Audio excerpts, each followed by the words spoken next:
¿Es bíblica la deidad de Cristo? Esta es una presentación de un ministerio llamado God Questions Ministries. Además de las demandas específicas de Jesús acerca de sí mismo, sus discípulos también reconocieron la deidad de Cristo.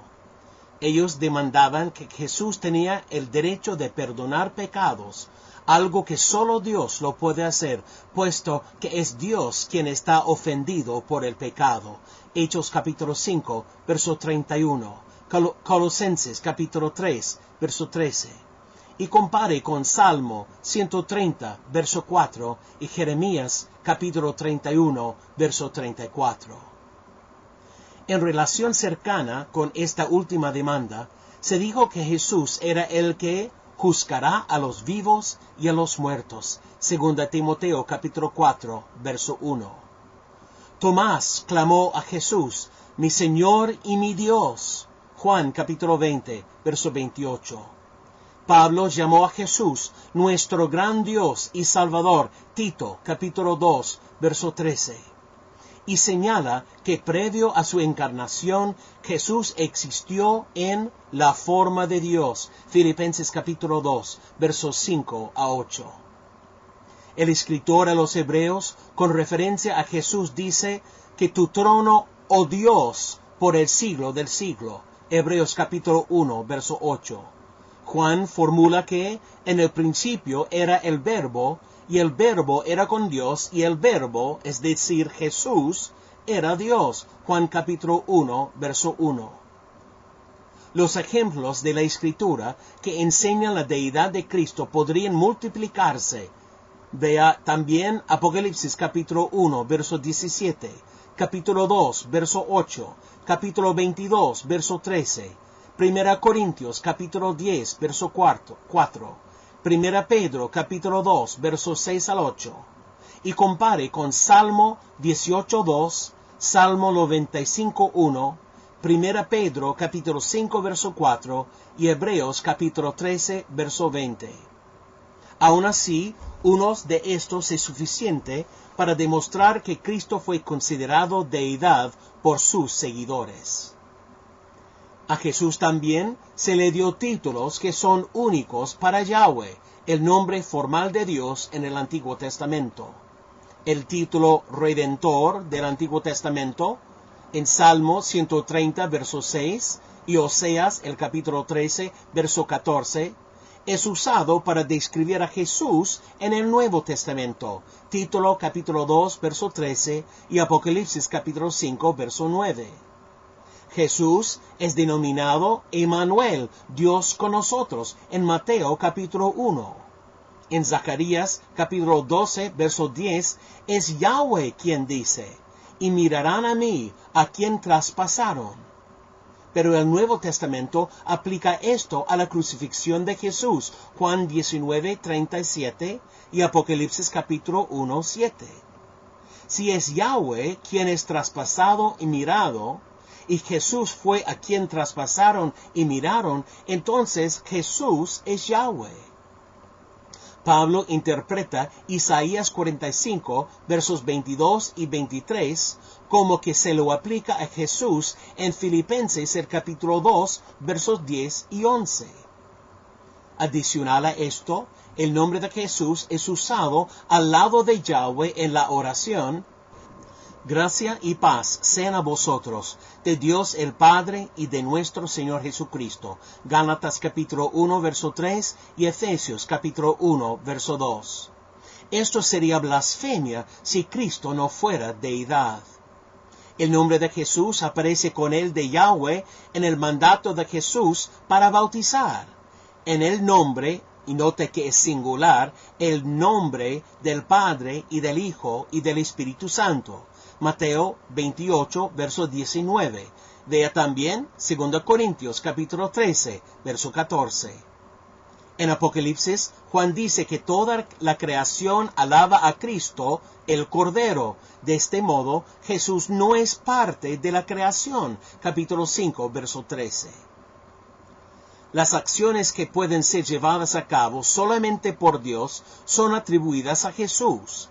Jesús no solamente se levantó de la muerte, Juan 5, verso 21, y capítulo 11, versos 38 a 44, y perdonó pecados, Hechos 5, 31 y 13, 38, Él creó y sustenta el universo, Juan 1, 3 y Colosenses 1, 16 y 17. Este aspecto se hace aún más convincente cuando uno considera que Yahweh dijo que estaba solo durante la creación, Isaías 44, 24.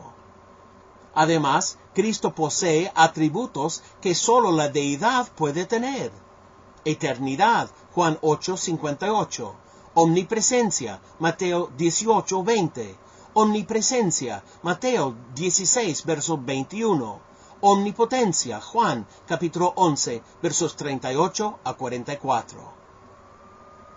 Ahora, una cosa es demandar ser Dios o engañar a alguien a creer que es verdad, y algo muy diferente, probar que es así.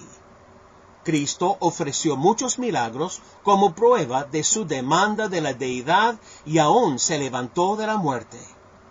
Unos pocos de los milagros de Cristo incluyen convertir el agua en vino, Juan 2:7.